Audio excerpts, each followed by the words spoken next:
Hi there, Janet Fritz here for Galaxy Girl Creations. Welcome to my channel. This is the CraftiQ challenge where we build a layout based on layers that are given to us over a span of several days. These are the layers that were given to us for our test run that we did back in April, and it was just a small group of us that tested it. So we had a mood board, which will be then showing in a few moments here.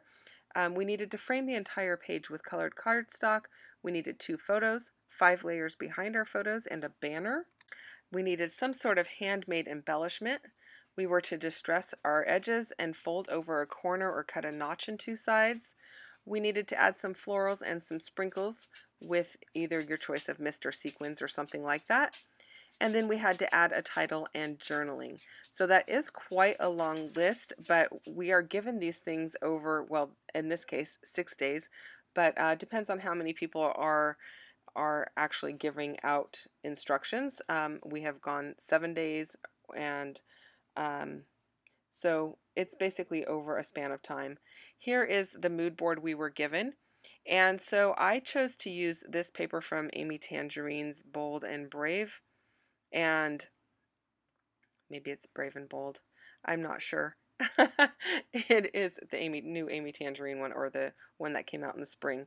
And so I have these 2 photos of Noah when he was just a tiny, tiny, tiny little guy. And so that was the photos that I decided to use.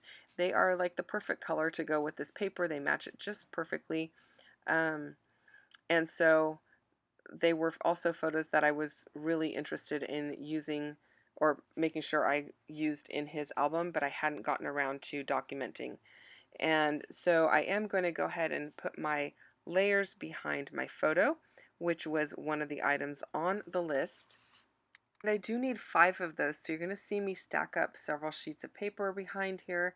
And I am using some paper that is just from my scrap bin. I'm trying to use up some scrap bin stuff because I have a lot of it, and every so often that's what I do. I just kind of go, okay, it's time to dig into the scrap bin and use it for layering or creating a layout or whatever.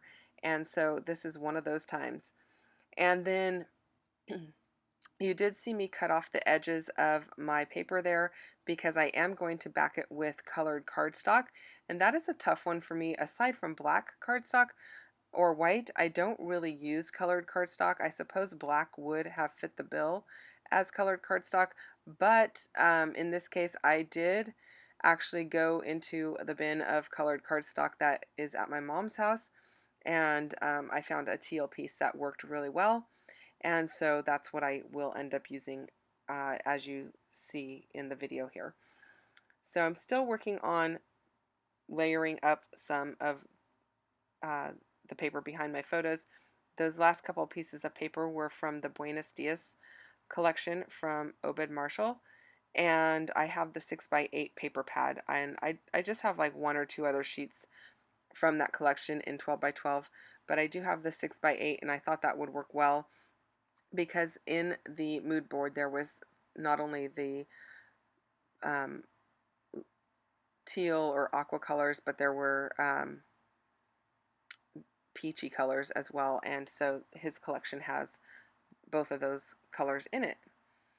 And then I'm supposed to use a banner, so I have this pre-made banner from Hobby Lobby, and I decided to go ahead and use that rather than create my own. As you see, I have a lot of it there, so I thought it would be a good use of it, and I do want to use it up, so no time like the present, right?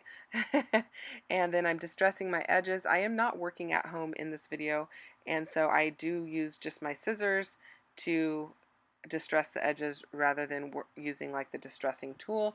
And you can use your scissors. It's not a big deal if you don't have a distress tool, but you know, you just have to be careful because the blade's sharp. But I haven't had any problem with it. And then I decided to cut a notch, or to actually tear a notch in 2 sides rather than to fold over a corner. And I like how that looks, and I like that the paper on the opposite side is white with just some lines on it. It's not like a bold color or anything, so it works really well. It also matches some of the papers that are used as the matting for my photos. I am going to cut some foam and use the foam to pop this banner up and give it a little bit of dimension. So I like how that's coming together. It's making me pretty happy so far.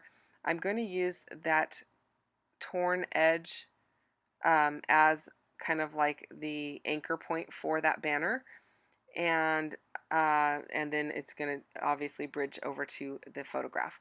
And so I'm also using this cut apart sheet from the same Amy Tangerine collection. I think it's Bold and Brave, and I'm going to use some pieces from that. There were some orange elements in the mood board, so I chose to use this orange journaling spot on my layout, but I'm going to cut it in half and kind of bridge it from the top of the photos to the bottom, so it looks like one longer piece underneath rather than having it just be a square above the photos. I'm just trying to get the banner alignment correct here as with regard to the height of the photos, and so I like how it's coming together so far. So I'm going to go ahead and start gluing some things down, and I'm using my T-square ruler just to line up that journaling spot so it does look like it's one continuous piece. If they're not lined up, it looks a little bit disjointed if you're trying to make it look like a continuous piece. So I find that the any straight edge would work because it doesn't have to be straight in relation to the paper, but it has to be straight in relation to the upper piece and the bottom piece matching. Hopefully I explained that correctly. And so now I'm playing with this other piece of paper that I have out of my scrap bin, and I'm just trying to decide what I want to use to go behind my little pieces here. Now I could have used just the teal piece that I'm going to use to back the whole thing, but I wanted a little bit of added interest peeking out from behind, and I didn't want it just to be a bold teal spot. So I chose those little blue flowers, and then I'm going to fussy cut a couple of those and put them on the layout. I will fussy cut a couple of the pink ones as well, and those are going to be my florals that I'm adding. So far I've used the mood board, the 2 photos, 5 layers behind the photos, the banner, the handmade embellishment. I am going to call one of those things handmade because by the time it's all layered up, it is a handmade embellishment. I don't really do well with like making an embellishment ahead of time and then putting it on my paper. I build it right on top of the paper, so that's a tough one for me. That's what I'm calling that. It's calling that my handmade embellishment. That little label, that teal label across the top with the flowers and the leaves hanging off of it. So that works for me. The florals are also those papers that are sticking out behind those ripped edges. And then I will be adding some white sprinkles of white acrylic paint. And then I'm going to add a title and some journaling.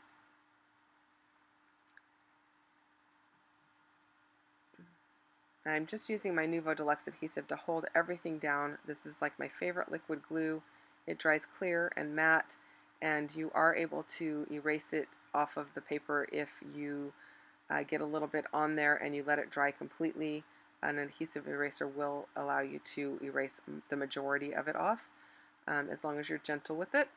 And it dries matte, so you don't really see it anyway. It's not glossy or anything.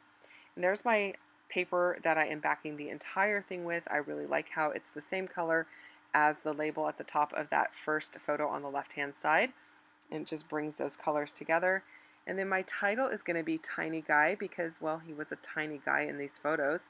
He was like 6 pounds, but he was, let's see here, almost a full 4 weeks early. So he was tiny. So he wasn't expected until Thanksgiving, and he came on Halloween. So yeah, he was early, and so tiny that we actually had to feed him with like a little tiny tube at the beginning. They call it finger feedings, and you use like a syringe and a little tiny tube to put in his mouth because he couldn't grasp the concept of sucking right at the beginning. But he learned pretty quick. So, and now he's a big guy, so we don't worry about that. And then I'm going to add some enamel dots as well as that mist, and I think that's pretty much going to do it. Now you're probably not going to see anybody else's layouts for this particular month because I don't know that everybody filmed it. It was, like I said, a trial run for the group that is basically giving the layers out for each challenge each month. And we did a test run, and this is all Jackie Malzahn's idea. She is the genius behind all of this, so I give full credit to her, and it was been so much fun to play along. So I hope you have enjoyed this video, and if you have questions or comments, you can leave those down below. If you enjoyed it, I would love if you'd hit the like button. If you are a subscriber, thank you for subscribing, and if you're not already subscribed, I would love for you to subscribe to my channel and spend more time with me. So again, I do appreciate that you chose my channel to watch today. I will see you guys again very soon with another video, and hopefully, if you're not already playing along, you go and check out the CraftiQ Facebook group and start playing along with us. Thanks so much for watching. Bye-bye.